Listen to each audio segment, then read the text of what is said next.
Não importa quão democrática ela seja no ponto de partida, ou quão democráticos sejam os seus princípios de início, com o passar do tempo, a verdade é que ela há de se tornar oligárquica. Essa é a visão nada otimista a respeito do futuro, do destino das organizações, sejam elas partidos políticos, sindicatos ou até mesmo o Estado.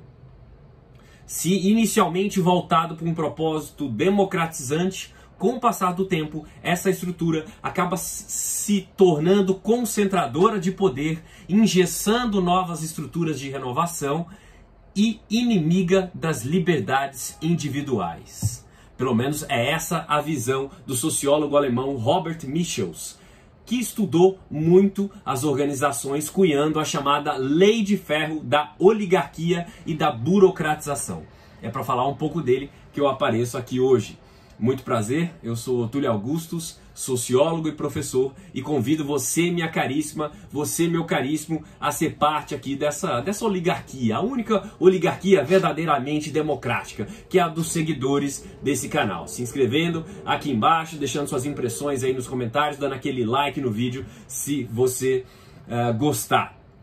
Robert Michels foi um sociólogo alemão que viveu entre 1876 e 1936, ali no finalzinho do século XIX, início do século XX.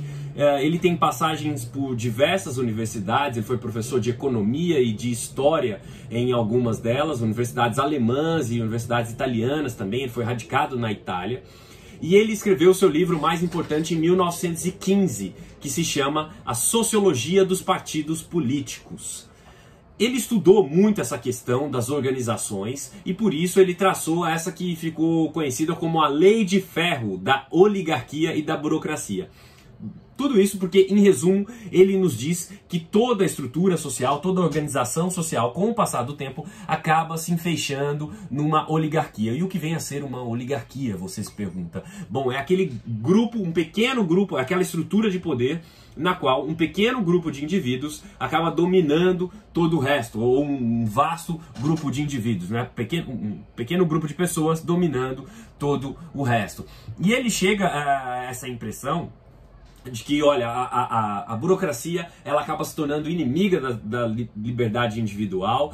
Sem ela é impossível viver, né? Sem ela a gente tem o caos, né? Sem a formação de organizações, nos seus motivos, nas suas motivações e sentidos mais diversos, mas a verdade é que sem burocracia a vida se torna um caos. Mas o lado negativo de tudo isso, que ele percebe estudando muito a fundo os partidos e os sindicatos, ele próprio pertenceu ao Partido Democrata Alemão, de onde ele acabou saindo muito desiludido.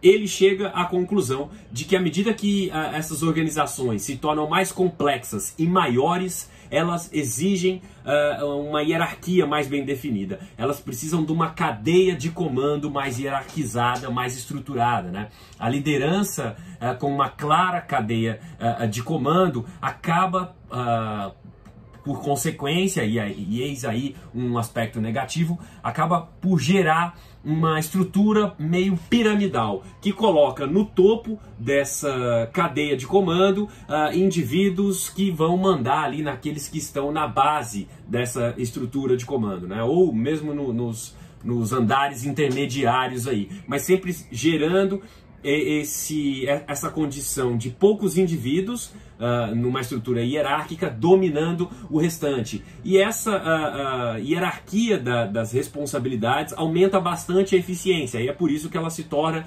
um passo meio que inexorável, né? Meio que incontornável na sequência das organizações. Essa é uma impressão que ele divide com Max Weber, né? O Max Weber, que é um outro sociólogo alemão bem mais famoso, que foi amigo do Robert Michels, e os dois compartilhavam dessa visão sobre a importância da burocracia para se criar cadeias de comandos mais eficientes, né? O Weber, eu disse isso aqui num outro vídeo para você, que você vai assistir logo depois desse, que o Weber, profundo estudioso da questão da burocracia, ele chega inclusive a antever, a prever que a sociedade russa ia sucumbir diante de uma estrutura bastante burocrática e hierarquizada e que teria contornos aí meio opressores, né? Que viriam a ser o Partido Comunista Soviético que dominou a Rússia durante tanto tempo, né?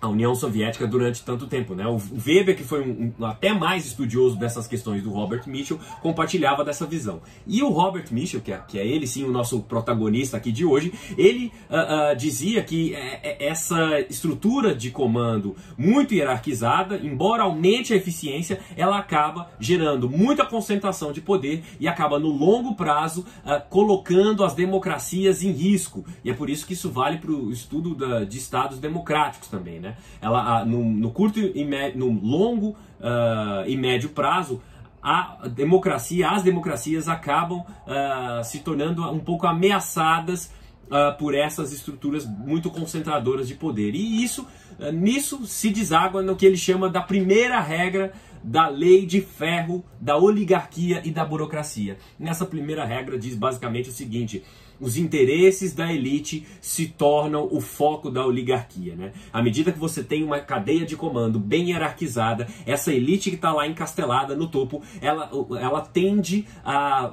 se movimentar apenas com a tentativa de manter os seus interesses, né? O alto interesse de quem está no comando acaba vindo sempre em primeiro lugar.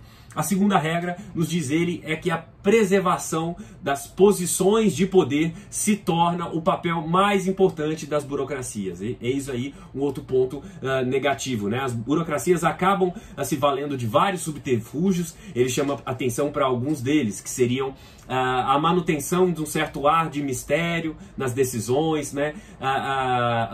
O uso de complexos sistemas de votação para dificultar o acesso a essas estruturas de poder, né?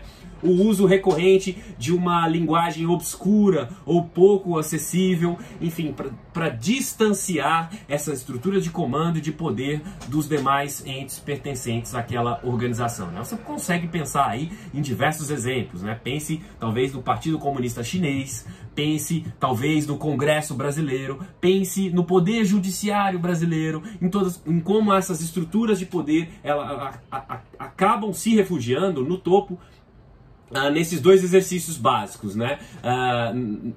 Fazer o alto interesse prevalecer e na manutenção dos seus poderes, né? Ele vai dizer sempre, o Robert Michel, a respeito das questões dessa chamada lei de ferro da oligarquia e da burocracia, que as autoridades tendem a se isolar, a se distanciar das consequências das suas decisões. À medida que quem está lá no topo se distancia das consequências imediatas das suas decisões, fica mais fácil tomar decisões pouco populares ou bastante indigestas para o grosso do público, né?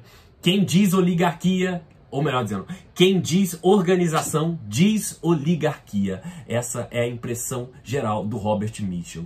Se você entendeu um pouco da ideia dele, vai estudá-lo, vai lê-lo. Não fique aqui nessa noção basicamente superficial. E não deixe de se inscrever aqui nesse pobre canal, de dar um like nesse vídeo e comentar aqui embaixo o que você achou dessa história, o que você acha dessa história toda. Eu te vejo no próximo vídeo. Um abraço e até a próxima.